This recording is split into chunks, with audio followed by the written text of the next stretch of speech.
This is my 2002 Harley Softail Deuce, and today I'm going to start the process of doing a full frame-off restoration. This is the first Harley I've ever owned. In terms of tearing down a bike, I have absolutely no idea what I'm doing, but I'm pretty mechanically inclined, so everything that I do on my cars, or anything that needs to be done, I do on my own. So today I'm going to start taking everything apart. I'm going to take you guys through this little journey. Kind of made it a goal of mine to kind of document the process and just kind of test myself. I've got a lot of these parts that are going to be sent off actually across the street for me to go get powder coated. And we're going to change out a couple parts, get rid of some parts. As you can see, this bike has obviously already been gone through. It started out as a stock 02 Softail Deuce, and the guy before me, his father owned it. His father sold it to Harley, and then the guy went to Harley and bought it back, and then he kind of chopped it up, made it into the bobber that it is. The bike runs and rides great. I've ridden it a bunch, and winter is kind of coming up, and I figured, you know what, I'm gonna go ahead and take it apart and clean it all up. So he put a different gas tank on it. As you can see, I'm gonna have to get this fixed. It's got a big old a dent in it. It's obviously not perfect. There's a lot of imperfections. He zip tied the key switch on here. Springer front end. I do have the front brake assembly. Metal grips. Some ape hangers. So there's a lot of cool things on here. A lot of things I'm going to keep. Some things I'm going to change up. The only thing I really have to do to the engine is I'm pretty sure I'm going to rebuild the carburetor, about quarter throttle. In any gear really, it breaks up a lot and backfires, or does a lot of spitting, I guess I would call it. But I'm pretty sure that carb needs a freshen up. So that's pretty much it. I really don't know what I'm doing, but YouTube's out there, so I'm gonna watch a lot of videos, and I'm gonna take you guys along with me. I'm hoping it goes smoothly, but probably not. So let's get down to it.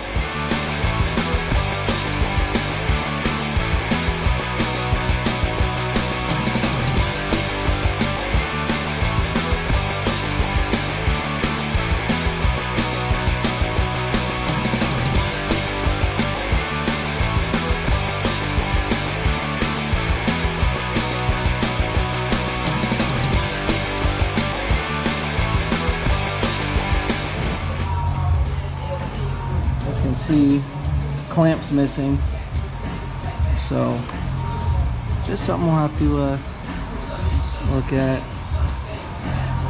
Throttle cable looks, I'm no master mechanic, but it looks a little loose to me. It should be a little tighter. We'll look at that. We'll look at that when we rebuild.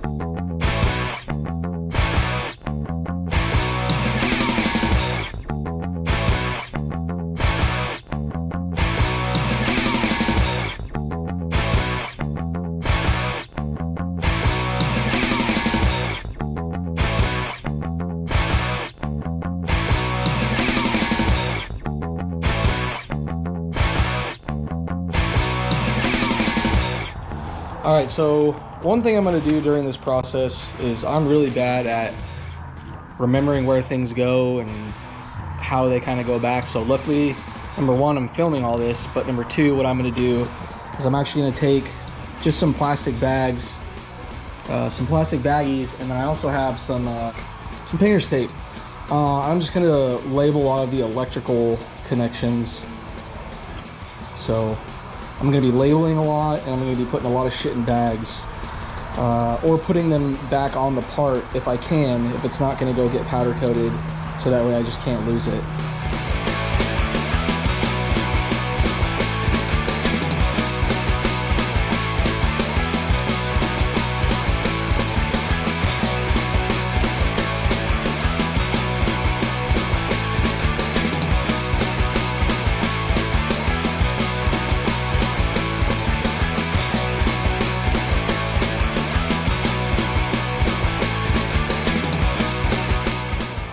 If anybody watches this video knows what La Rosa design is, it's anything worthwhile. I mean, it's a nice seat. It looks kind of cool. Not comfortable, but anyways. One thing I am concerned about is that you can see right here, the springs for the seat is actually made some, it's dug into the metal and into the paint. And actually just on this side. So I'm hoping that when I redo this, as long as I keep these out far enough, these aren't gonna slide back in, because I would hate, because I'm pretty sure I'm gonna have this is obviously gonna get powder coated.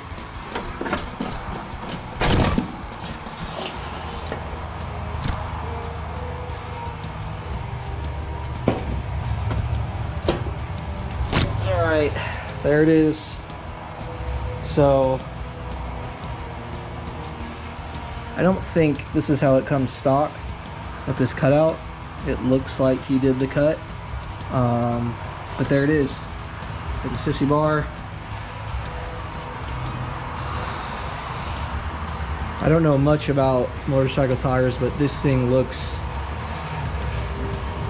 like it's seen its days. I'm gonna try to do as much, well, I actually am gonna do everything I can prior to touching the engine. I've watched a couple videos, and maybe if I put this up and someone's smarter than I am, or I figure it out before then. From what I understand, the primary case has to come all the way off in order to pull the engine out, and then I'm gonna obviously pull the transmission out too. But maybe there's a way around that. Maybe you can pull it out as a unit, I'm not sure. But I had to ended up having to cut this light. That was the only way I could get it out of the bracket, because it was going through this bracket. So we're making progress.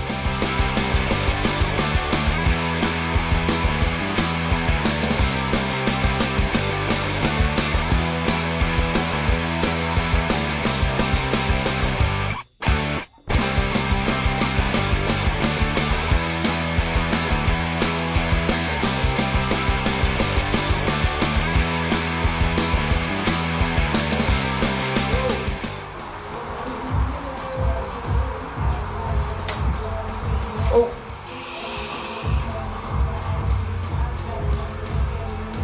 See?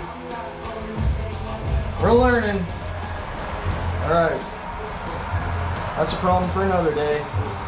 So, luckily these are not... Alright, let me... See?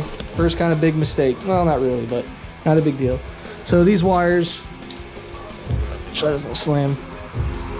These wires run through the handlebars, and these wires are for my left turning signal, which I don't have, and horn.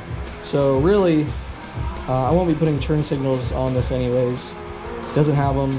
I kind of like the look without them, so just gonna have to figure out which one the horn is.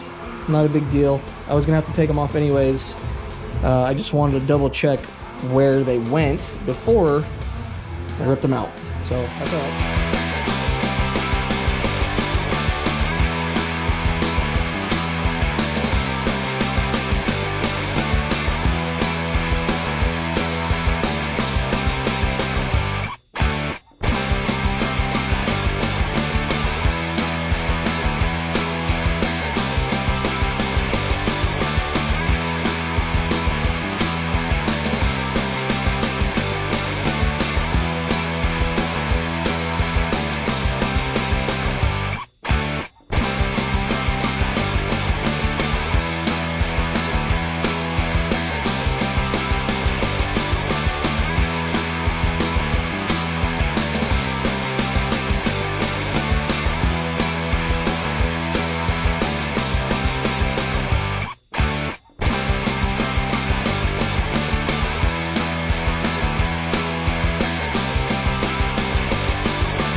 So got the wiring harness off.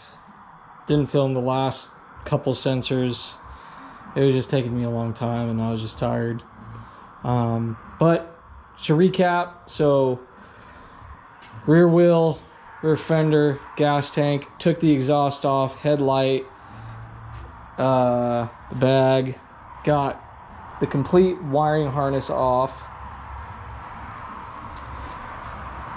handlebars. There were a few things I learned in the process. The front sensor that is right there, not super dark. Anyways, there's a sensor right there. There's a connector behind this. It's hiding under here. And so I ended up taking the sensor off, and as I was pulling it through, I saw the connector. And I wasted a little bit of time, but no big deal.